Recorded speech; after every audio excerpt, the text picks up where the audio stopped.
बांग्लादेश से भागकर बसते हुए हिंदुस्तान के बॉर्डर पहुंचे 1000 हिंदू। सेना ने रास्ते में बिछा दिया जाल। भारतीय सेना कर रही मोदी के एक आदेश का इंतजार। इधर भारत के बॉर्डर की तरफ दौड़ रहे हिंदू परिवार, उधर बांग्लादेश की जेल से भाग निकले सैकड़ों खूंखार कैदी। जिस बात का डर था पूरी दुनिया को वही हो गया।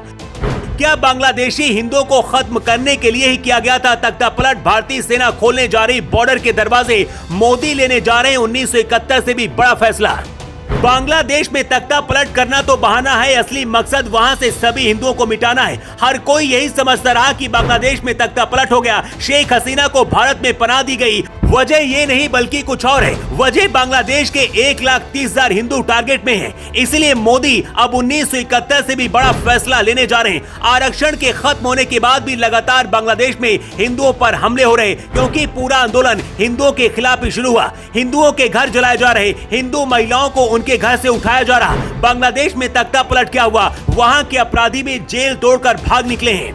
सरकार बदल गई, शेख हसीना देश छोड़कर भारत आ गई, लेकिन सबसे ज्यादा बांग्लादेश में चीख हिंदुओं की निकल रही है, जिनकी सुनवाई करने वाला कोई नहीं है। पहली बार बांग्लादेश के राष्ट्रपति ने देश की सेना और पुलिस को बहुत बड़ा आदेश दिया है, लेकिन इसी बीच बांग्लादेश से सैकड़ों हिंदू परिवार भारत बांग्लादेश के बॉर्डर पर आकर खड़े हो गए हैं। भारत की जनता मोदी सरकार से बांग्लादेशी हिंदुओं को बचाने की मांग कर रही है, और अब लगता है ये बात बांग्लादेश के हिंदुओं तक भी पहुंच गई है।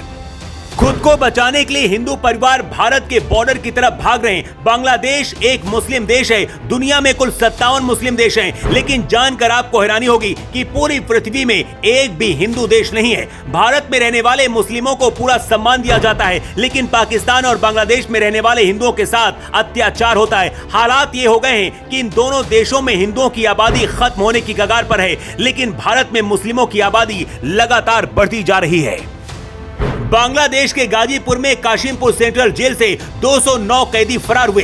ढाका ट्रिब्यून की रिपोर्ट के मुताबिक जेल के कैदियों ने सुरक्षा कर्मियों को बंधक बना लिया था। इसके बाद मुठभेड़ में 6 लोगों की जान भी गई। इसके बाद मौका पाकर सभी कैदी भाग गए। इसके साथ ही बांग्लादेश की सतखीरा जेल से भी 596 कैदी भाग निकले हैं। रिपोर्ट्स के मुताबिक इनमें से ज्यादातर ऐसे हैं जिनको उम्र कैद की सजा हुई है।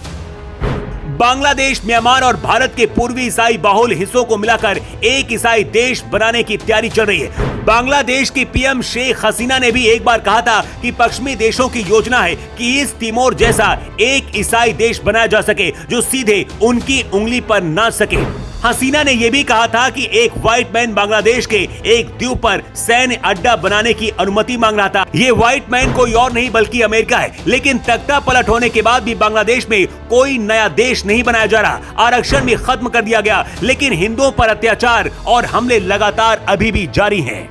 अब इसका मतलब क्या निकाला जाए? इससे पहले भी ऐसी खबरें आती रही हैं जब बांग्लादेश में हिंदू मंदिर और हिंदुओं पर हमला होता रहा है। अब तक बांग्लादेश में करीब 29 बार तख्ता पलट की कोशिश की गई। हर बार हिंदुओं को टारगेट करके उनको खत्म करने की कोशिश हुई। मतलब आप ये कह सकते हैं कि बांग्लादेश और पाकिस्तान जानबूझकर ऐसा करते हैं ताकि इसी बहाने हिंदुओं को टारगेट किया जाए और उनकी जनसंख्या को कम किया जाए, और दुनिया भी कुछ तब नहीं बोलेगी। लेकिन अब मोदी सरकार को एनआरसी कानून लाकर इसका परमानेंट इलाज करना ही होगा।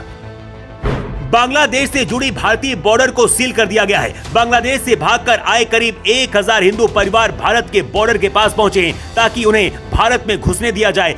लेकिन सरकार और सेना के पास इस वक्त सबसे बड़ी मुसीबत इस बात की है कि आखिर किसी की पहचान कैसे की जाए, क्योंकि अगर भारत में घुसने का मौका मिला तो आतंकी और कट्टरपंथी भी भारत में आ सकते हैं।